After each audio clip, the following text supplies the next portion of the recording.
101 रुपए का पुरस्कार आप विजयनाथ बिलारी की धरती श्री विजयनाथ यादव भैया की तरफ से भैया को प्रणाम करता हूं।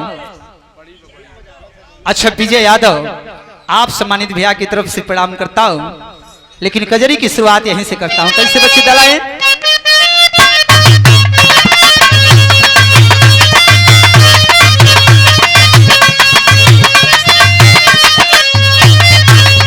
अरे सूखला ये बाबू सूखला सूखला ये भैया सूखला सूखला ये भैया सूखला सूखला सात सरोवर राजा बढ़ल पिकारी अरे दुवरिया कयमल दहिया भीलनी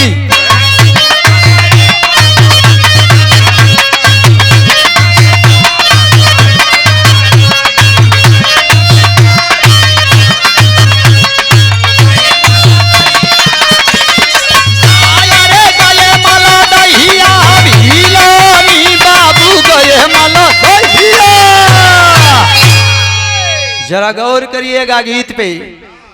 यही मिर्जापुर के पास में आप लोग जाएंगे तो दो गढ़ पड़ता है प्रधान भैया, एक विजयगढ़ है और दूसरा सतीशगढ़ है। और जो सतीशगढ़ है उसी धरती पे आज भगवान यानी अड़गड़ानंद महाराज जी का आश्रम है। विजयगढ़ की धरती का एक राजा जिसका नाम धर्म देवदाता बताया गया है, जिसकी भुजा पे मां दुर्गा का वास है, लेकिन एक गाय के हत्या के कारण, उस गाय के कारण राजा को गौ हत्या लगा तो पूरे राज्य में सूखा पड़ गया।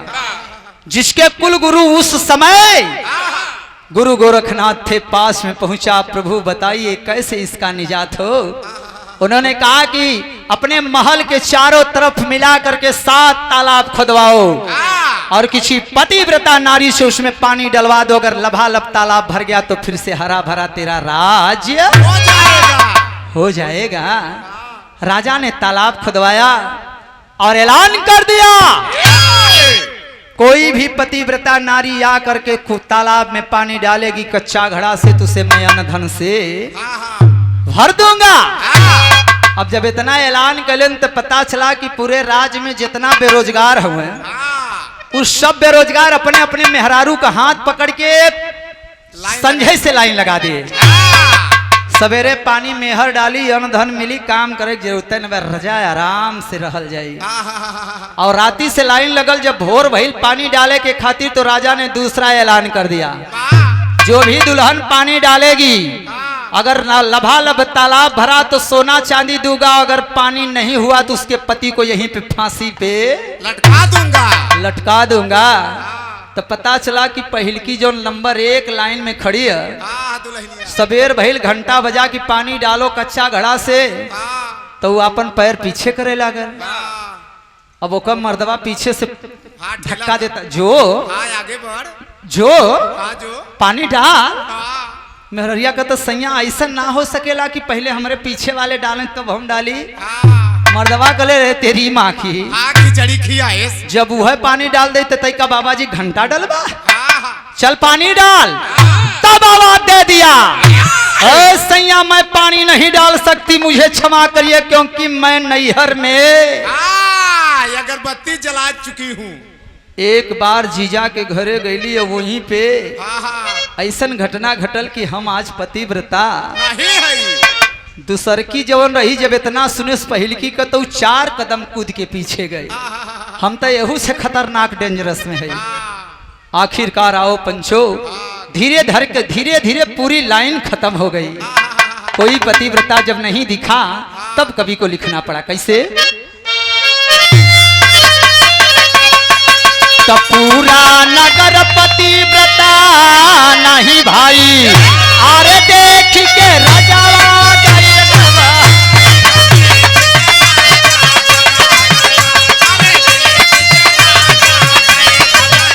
अरे देख के राजा गए घबराई, तब तक मुनिवर बोले मुस्काई, अपनिया दुल्हन बोले। जब पूरा नगरिये खत्म हो गई तब रजवा के मन में आयल कि दादा रे दादा, ई तो पूरा नगरिया ही भ्रष्ट बिया। एक मुनि महात्मा उठ के खड़े हुए, अरे राजा क्यों चिंता करते हो, तेरे घर में तेरी रानी बैठी है, रानी को बोलो, रानी पतिव्रता है, वो पानी डालेगी, तालाब लभालब भर जाएगा। राजा पहुंचल, ए रानी, रानी तनी हर देखा मर्यादा फसल है, रानी बड़ी चिंता बढ़ल है, पूरा राज सूखा पड़ल है और गांव में केहू पतिव्रता ना है, रानी आवा तू पानी डाला। रनिवा कले तू पगलाइल हुआ, हम चला थे पानी डाले ना। अब इतना कह के रानी कच्चा घड़ा में पानी उठा लेती है पंचो, और जब रनियवा पनिया उठा के 2 कदम छम छम छम आगे बढ़ल, तब तक बगलिया से मंत्री बोलल है, ए रानी कहाँ पानी डाले जात हऊ। जब राजा घरे ना रहत रहले तो तोहरे साथे में हई मंत्रिया, खूब लिट्टी लगावत रहा, तो मंत्रिया के साथ में तू रहलू तो पतिव्रता कहाँ है। अगर पानी डाला और पानी नहीं हुआ तो तेरा भेद खुल जाएगा रानी, इसलिए कोई बहाना करो, पीछे जाओ, पानी डालने मत बढ़ना। रनियवा कले सैया हमें माफ कर दा, हम पानी ना डाल पाओ बिहनाते कि मंत्री बीच में जो बैठा है, इस मंत्री के कारण मैं भी पतिव्रता। प्रेम भाई मत सोचे कि हम तो है मंत्री बनावत है, रानी और राजा के बीच में तू मंत्री ऊ वाला ना हुआ, तू नेक मंत्री हुआ, तू बगल हो जा। आखिरकार रानी जब पानी डालने नहीं गई तब राजा चारों खाना गिरल है, और जब गिरल तो भइल का बच्ची,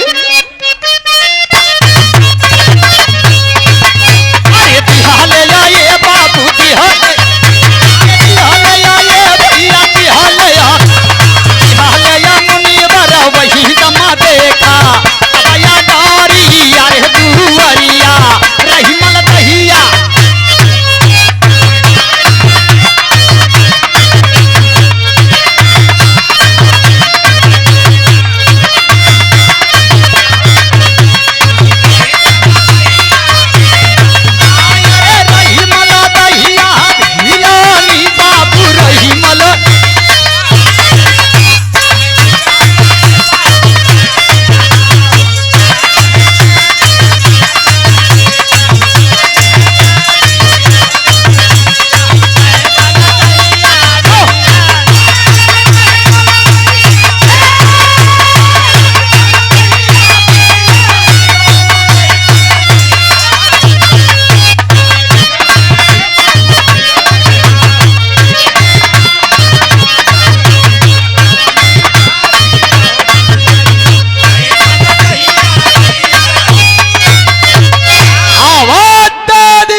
और गुरु गोरखनाथ ने कहा, चिंता मत कर राजा, नगर भ्रष्ट हो गई है, तेरी रानी भ्रष्ट है, अपवित्र है, लेकिन तेरे राज में एक मलदहिया भिलनी है।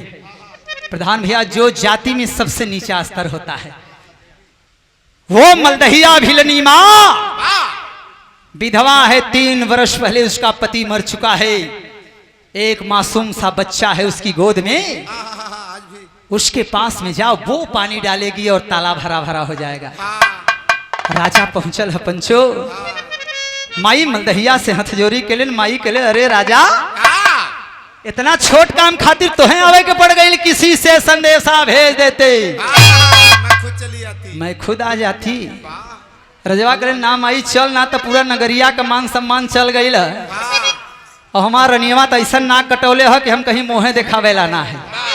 माई मलदहिया चलल है, कच्चा घड़ा का पानी उठौलिस पंचो, और उठा करके पहले जाकर के तालाब में डाला तो तालाब लभालब,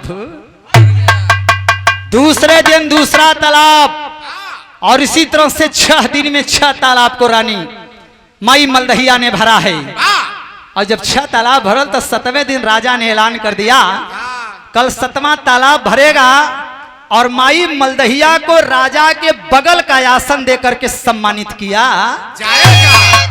तब रनिवा की चिंता हो गई। मंत्री जाके फिर कॉलेज की का रानी हाथे से जाए चाहता, हाथे से तो आज सिंहासन जाए वाला, अब तो मलदहिया बैठी तोहरे सिंहासन पे। और जब मंत्री इतनी बात कहलस तो रनीमा कहस कि सारा दिक्कत का कारण तो ही हुआ। हाँ मंत्री। अरे मंत्री, हाँ तूने मुझे प्रेम में फंसा करके प्रेम हाँ प्रेम का ऐसा जादू चलाया कि प्रेम की दीवानी होकर के प्रेम के वशीभूत होके प्रेम में मैं चक्कर पड़ के और प्रेम का ऐसा खेल खेल गई। मंत्रिया कहलस कि अब चाहे जवन भई लेकिन संभाला ना तक गद्दी गईल। रनियमा जाके कोप भवन में सुतल है। राजा संझा पहुंचल, अरे रानी यहाँ का करत हो? आवा आवा साथे, दिया बत्ती जलावा। खुशी का कल दिन होने वाला है, आओ। रनियवा कहे हमरे छाती में बहुत दर्द है राजा। कलन की दर्द कैसे जाई? कहे सैया एकर एक इलाज है कि नैहरवो में ऐसा मई दर्द उठत रहल सैया। ओ सैया, हमार बाबू माई कोनो पतिव्रता औरत के लड़का का करेजा चीर के लिया के रखई सैया। हो सैया, तब जाके हमार दर्द खत्म हो सैया। रजवा कलेश के इतना छोटा काम के लिए पगली इतना चिंता? मुझे पता है मेरे राज्य में एक ऐसी नारी है जो पतिव्रता, उसका एक छोटा सा बच्चा, मैं उसको मारूंगा काटूंगा और उसका कलेजा तेरी छाती पे पहुंचल है। बाबू सूतल समय में मलदहिया के लड़कवा के राजा उठा ले और उठा के लेके जब बिंदगिरी पर्वत पे पहुंचल हा, जिस स्थान पे आज सतीशगढ़ का किला है उसी के बगल में पहुंच के जब पर्वत पे लड़का चीरना चाहा, तब एक घटना घट गई। जरा रफी बाबू गौर करिएगा क्या घटना घटी, आइए गीत में देता हूं। बालक मारन के बताई, अरे तब तक पर्वत फटिगा,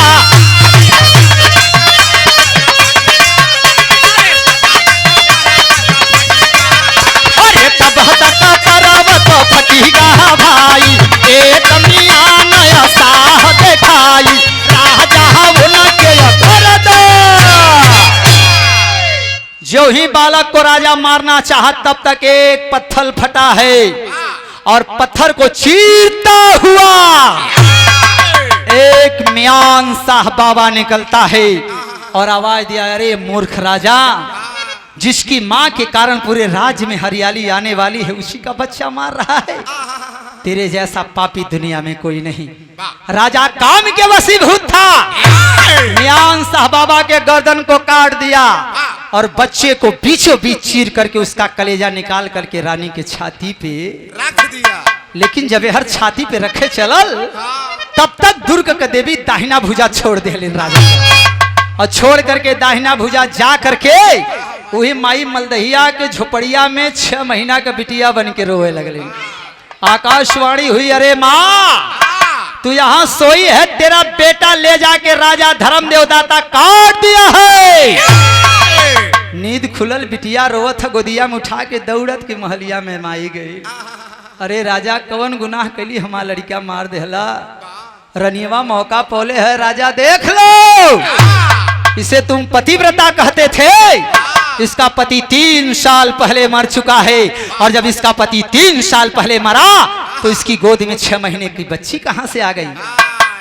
ये कोई जादूगरनी है, इसे गांव से, क्षेत्र से, शहर से निकालो। तो राजा ने अपने राज्य से निकाल दिया और 6 महीना का बिटिया लेके मलदहिया चलल। रापरसगंज से प्रधान भैया जब आप आगे बढ़ेंगे और जब चुनार की तरफ आप आगे बढ़ेंगे तो एक जंगल पड़ता है जिसे अहिरौरा का जंगल कहा जाता है। उसी अहिरौरा के जंगल में माई पहुंचल, एक पेड़ के नीचे बैठल तो सूत गई और जब सुतल तो वहीं पे सुतल तो ऐसा सुतल कि फिर दुनिया में कबो ना उठल, मरल गया। तब तक चुनार का राजा करणपाल शिकार करने गया था, देखा तो बिटिया को गोद में ले लिया और माई मलदहिया का अंतिम संस्कार वहीं कई देलेन और कई के घरे लेके गए तो भइल का बच्ची दे लाए।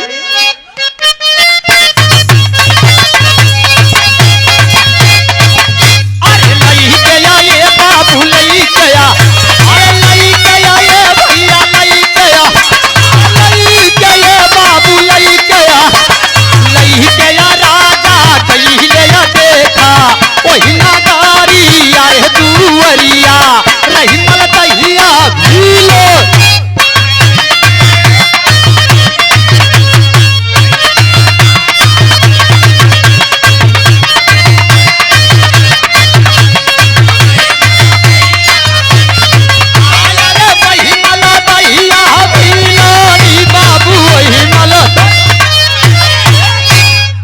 ए बाबू, हाँ बेटा।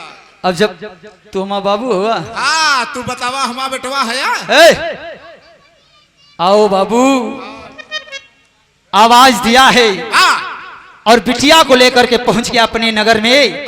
इतनी प्यारी सी बेटी है, इसे मैं बेटी बनाऊंगा। वाह विद्वान। और जब विद्वानों ने देखा उसके हंस रेखा तो आवाज दे दिया, ये बेटी नहीं है राजा, ये तो माँ दुर्ग की देवी का अवतार है, इसलिए ये बेटी नहीं। तो राजा ने कहा मैं इसे बहन बनाऊंगा। और बहन बना करके 16 साल तक जब अपने महल में रख ले, और जब महल में रख ले आखिरकार, तब माई बिंदवासिनी जाके आवाज देने, अरे बहनी महलिया में बैठल हबू की धर्म देवदाता अत्याचारी को खात्मा करबू। तो पता चला कि विकराल रूप पकड़ करके माई गई है और वही विजयगढ़ के किला में पहुंचकर तांडव मचा करके धर्म देवदाता के गर्दन को, और जब गर्दन काट के वापस भइलिन तो वही हिरौरा के जंगलवा में एक भंडवासुर नाम का राक्षस मिलल। और जब देखलस तो देखते ही रह गई। सिपाही से पूछा ही के कर बहन हो, अरे सिपाही ये किसकी बहन है? इतनी खूबसूरत ये बहन किसकी है? खुंडी भैया बतावा। आखिर लोगों ने कहा ये करणपाल की बहन है। तो संदेश भेज दिया करणपाल को, इससे मेरी शादी कराओ, नहीं तो मैं इसका हरण करूंगा, हरण करके ले जाऊंगा। और करणपाल जब सुनले उसकी भंडवासुर कहता बियाह करत कोई देखा बहन का बियाह करो राजा महाराजा से होई कि अंडवा भंडवासुर से होई। तो लड़ाई छिड़ गई और दोनों में लड़ाई होते होते पंचो पूरे 1 महीना बीता, लेकिन ना तो भंडवासुर पराजित हुआ ना तो करणपाल। आखिर एक दिन करणपाल के गर्दन पे भंडवासुर ने जब तलवार लगाया तब बहिनी के याद भाई कैले है। और जब भाई याद कैलेस तब दुर्ग के देवी विकराल रूप पकड़ के चलल हईन। और जब चलिन तो एक लाइन के गीत लगल, कैसे बच्ची?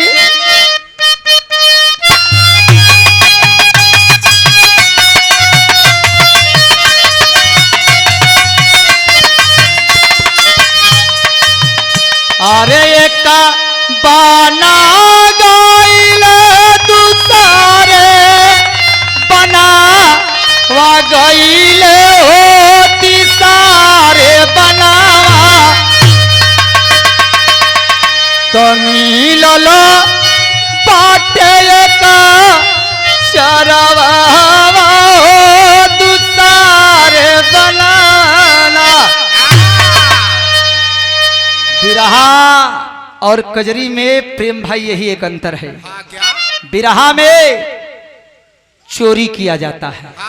किस चीज का? चाहे पंधारी दादा की तर्ज हो, चाहे रामदेव बाबू की अर्ज हो, लेकिन कजरी, कजरी में किसी की चोरी नहीं की जाती। कजरी खुद एक कजरी है। इसलिए ये भौरा हर मंच से कहता है कि बिरहा से बढ़ करके कजरी है, क्योंकि बिरहा को गाने वाला कलाकार चौकी से चौकीदारी करता है, लेकिन कजरी को गाने वाला कलाकार जमीन पे खड़ा होकर जमींदारी करता है। इसलिए मैं कभी नहीं मानता कि कजरी उस जमाने की उठान कजरी है। कजरी वास्तव में कजरी है, जो अपने आप में कजरी है। इसलिए इस लाइन को दे रहा हूं। कैसे बच्ची?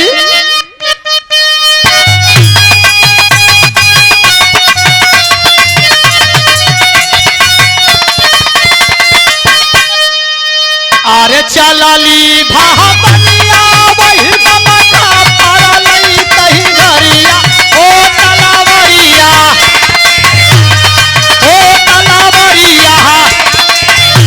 तका कया था तलावरिया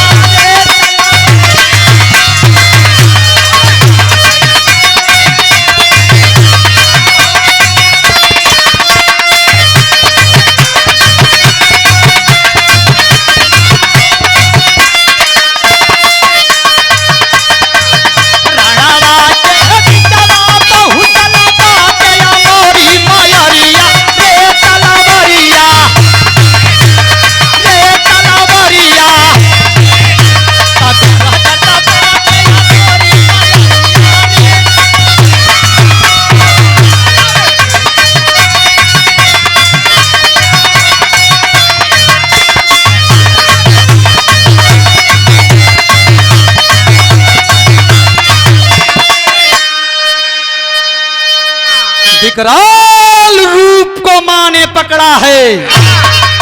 एक हाथ में खप्पर है, दूसरे हाथ में तलवार, वाह और पहुंच के भंडवासुर को एक झटके में गर्दन काट दिया। कटलिन है। और जब गर्दनवा कटलिन तो जय बूंद खून नीचे गिरा प्रधान भैया, तई भंडवासुर तैयार हो गए। अब माई सोचे लगल कि एक अंडवा भंडवा के मारे में इतनी परेशानी।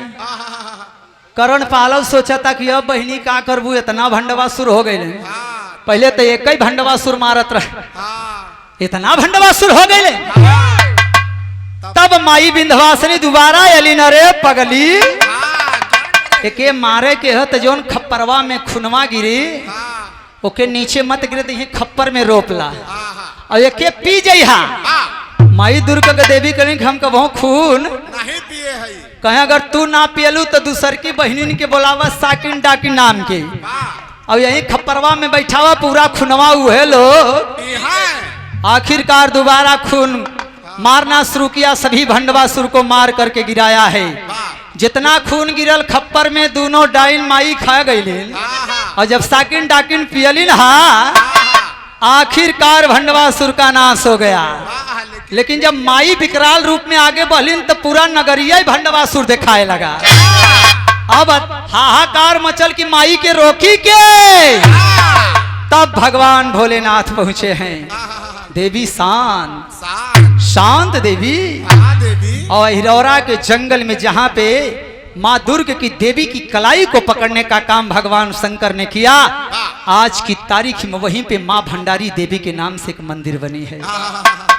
जो मंदिर बनी है वहां की एक प्रथा है, अनाज वहां से लोग किसान मांगते थे, माई हमें अनाज दे दो खेत में बोई। वापस कह दे। एक बोरी अनाज लेके जाएं धाने का, तो लेके जब वहां से हो जाए तो 2 बोरी चढ़ाओ।